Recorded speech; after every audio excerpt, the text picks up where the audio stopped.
Hai, siapa bilang orang yang tidak memiliki salah satu organ tubuh dalam hidupnya, dalam tubuhnya,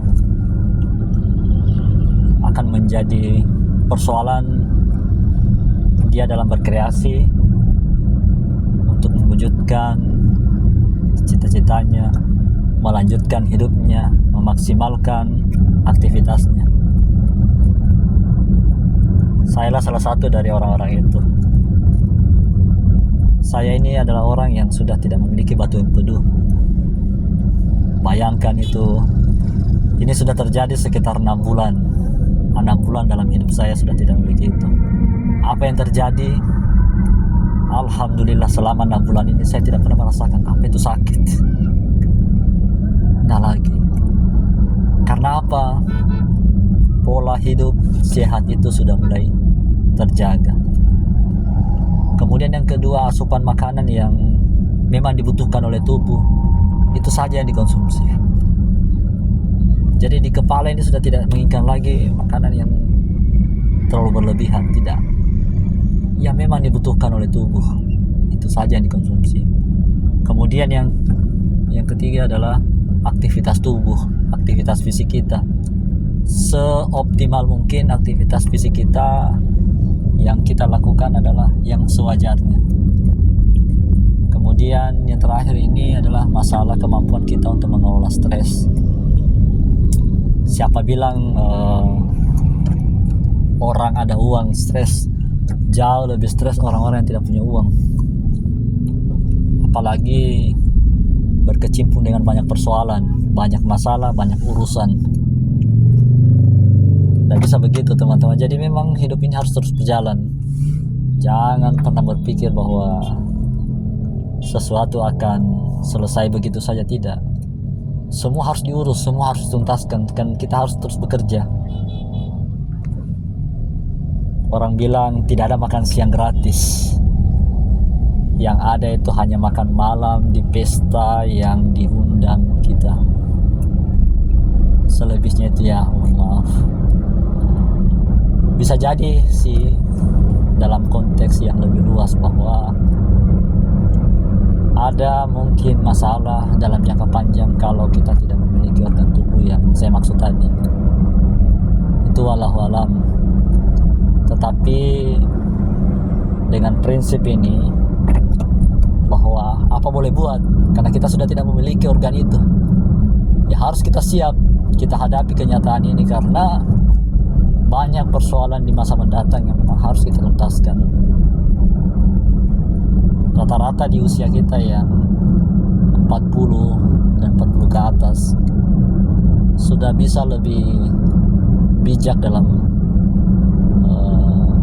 menentukan sikap, menentukan keputusan-keputusan penting baik di dalam keluarga maupun di kegiatan kita sehari-hari. Ada banyak hal sebetulnya yang bisa memberikan kita dorongan.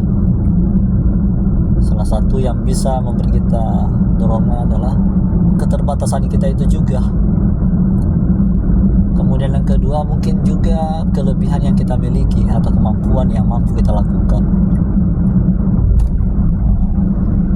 Di sisi yang lain juga mungkin faktor lingkungan dan dukungan keluarga yang memang ada di sekitar kita. Jadi pada prinsipnya bahwa kehidupan itu harus terus berjalan. Jangan pernah menyerah dengan kehidupan ini. Saya mungkin di antara kita semua ini yang melakukan hal bisa jadi menggelitik di pikiran, di hati maupun di nalar kita. Pendidikan salah satunya. Saya ini orang yang juga memiliki keterbatasan dalam keluarga. Untuk bersekolah itu tidak mudah. Sekarang setelah saya di usia yang ini, justru saya merindukan suasana itu dan punya kesempatan yang saya lakukan. Saya malah bersekolah seperti layaknya orang-orang yang tidak pantas seusia saya untuk melakukan pendidikan.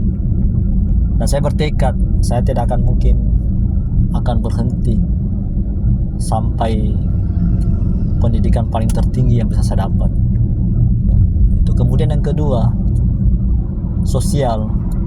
Saya berupaya semaksimal mungkin pergaulan sosial saya bisa lebih luas, lebih banyak, pada banyak hal apa saja.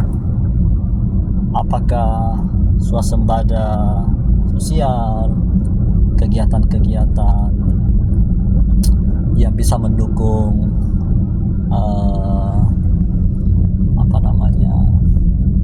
pergerakan sosial, apakah itu amal misalnya atau kesehatan misalnya. Kemudian di sisi yang lain adalah kesehatan. Mudah-mudahan beberapa bisnis yang saya bangun, saya bentuk, bisa memberikan kontribusi besar, terutama bagi mereka yang mengalami masalah-masalah kesehatan yang agak rumit, agak kompleks. Itu mungkin angan-angan saya ke depan. Artinya bahwa mimpi-mimpi ini dengan keterbatasan yang ada, janganlah terbatasi. Di sisi yang lain juga saya berharap kepada teman-teman, mudah-mudahan ini bisa menjadi inspirasi. Dengan segala keterbatasan yang kita miliki, kita harus terus maju, berkembang tanpa mengenal batas. Terima kasih. Assalamualaikum.